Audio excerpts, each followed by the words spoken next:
Okay, the mailman was good to me again today. UK package in the mail. So, previous video, I showed how that package from the UK got here like in such a short amount of time. Really caught me off guard. Had mentioned that there was a second package and it finally arrived.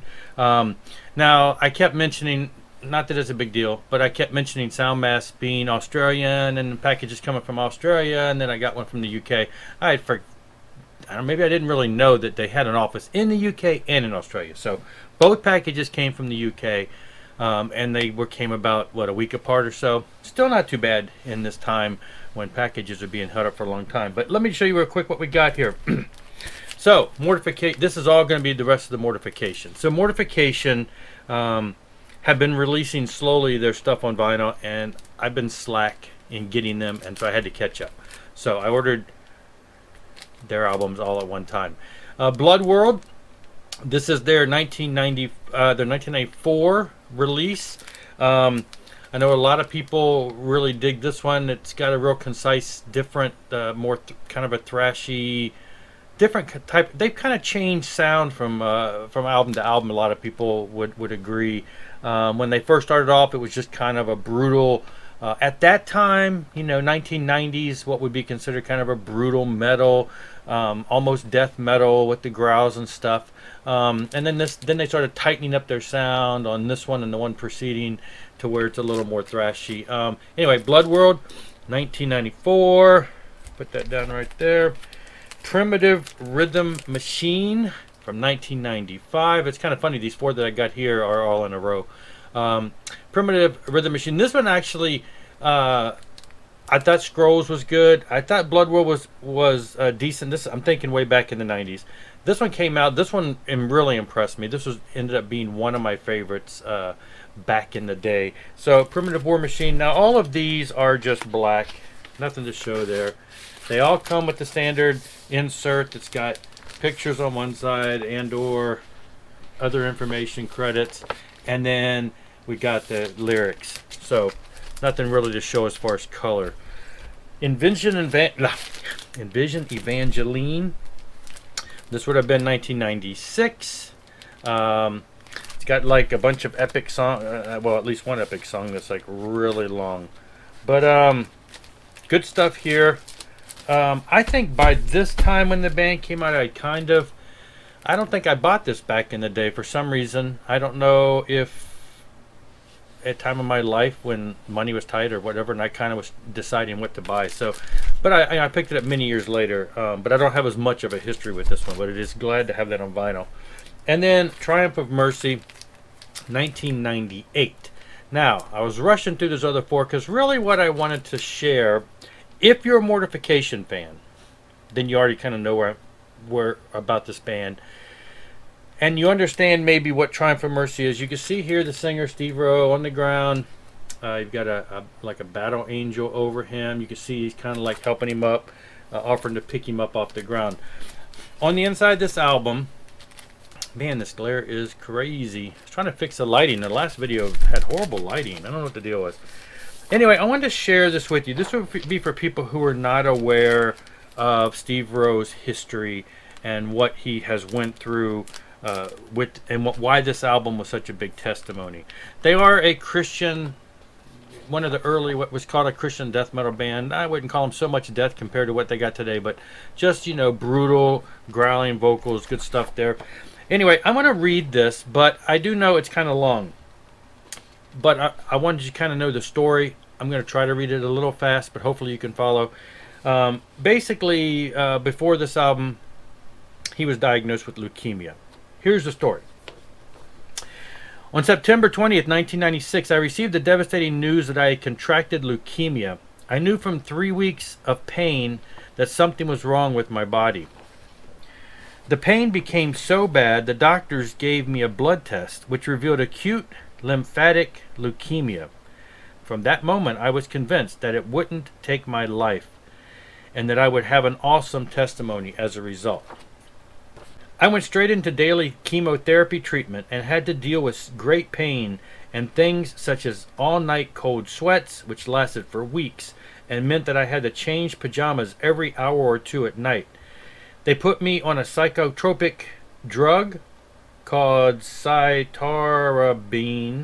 or Ara-C, which burned my whole system, and I had thrush from my mouth all the way through the other end. It was painful, and I could only eat sloppy pureed food that I had to drink, that after I had drank anesthetic fluid and was pumped full of morphine. From the start, I had read healing scriptures and claimed God's healing promises, but that's the major factor that got me through such brutal times. One day they suddenly sent me home, and by Christmas I felt okay, and my tract was all healed up. At the time, I was called into the doctor's office and told that the cancer was one of the most severe because it had an entity called a Philadelphia positive chromosome. They said I only had a 1% chance to live.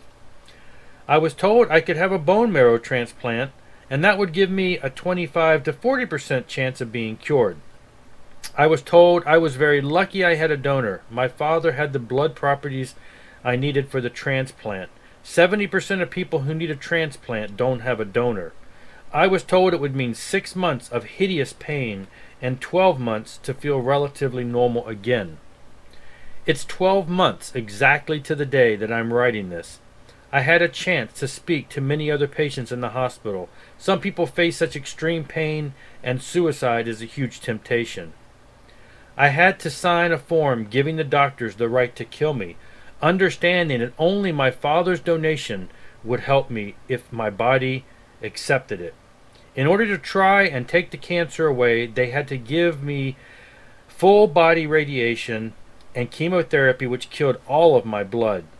My father's stem cells almost didn't take, and 2 days after the cutoff point, I was told I had to have a second transplant and probably wouldn't survive. Miraculously, however, when all seemed lost, the blood began to count and I got through. We likened it to Jesus not visiting Lazarus before it was too late. In being late, God was glorified. As was my case, the doctors only saw the situation as a miracle. After 6 weeks in the hospital, I went home to months of hideous pain and suffering. I had no hair on my body, I vomited all the time, and had regular visits for bone marrow biopsies, where they drill bone marrow from your hip, and lumbar punctures where they pass a needle up your spine to drain off brain fluid. These are both tests to see if you still have cancer. Soon I was told the cancer was back, and that I had 2 weeks to live. They wanted to put me on more chemo. I said, no way. I knew I had to put my trust in God. I was on a 5-year program, and I told them I was taking myself off the program and going home to trust in God.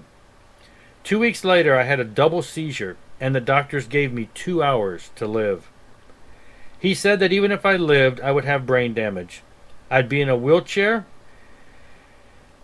and have badly damaged organs. When I did live on, we had a nurse from the church outside my room every night for everything I needed, and 2 prayer warriors in the lounge. The body of Christ, the church, really blessed me. Also, when fans around the world found out I was so sick and going bankrupt, we received a massive amount of donations from individuals and bands doing benefit shows. It really was such a huge blessing and kept Rowe Productions, his label, going. Thank you to all who helped. It really showed the world the power of Christian unity. After 2 months, I was out of the wheelchair and walking around the block. My eyesight improved to the point where I was able to drive again, and my insides are fine.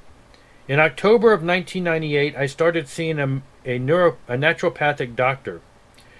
Though he is very expensive, he has helped me greatly. I am on a strict diet and on lots of natural medicines. After just 2 months, he said I was doing really well and there's no trace of cancer in my body.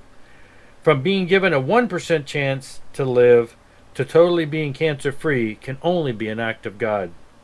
I believe God healed me and I have a long life ahead. When all around me died, I experienced a triumph of mercy. Name of the album. If you want to know the awesome God and his powerful healing, pray this prayer. And then he gives a little sinner's prayer. That was in 1998. Then he updates for this release. P.S. It is now 2020. 22 years since I had the transplant. I am struggling with my health since I had another setback 4 years ago. Again, doctors said I wouldn't make it. I am still here today, and thank God that Triumph of Mercy is being reissued on vinyl. I thank you all for listening and supporting Mortification for so many years. Thank you that you have all been on the miracle journey with me. Long live Jesus in our hearts. So, this album is a Triumph of Mercy of all that he had went through up to this. And they've put out, quite a few albums since then. So anyway, I know it was long, and I'm going to cut it here.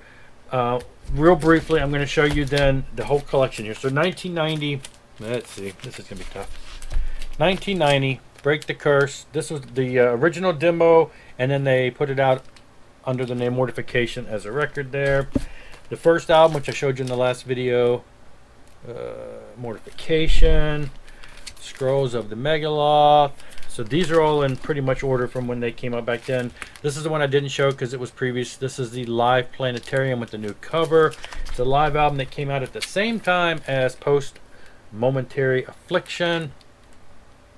Always dug that cover. And then you jump forward to 2015 and you got Skeletor. And this is their last album.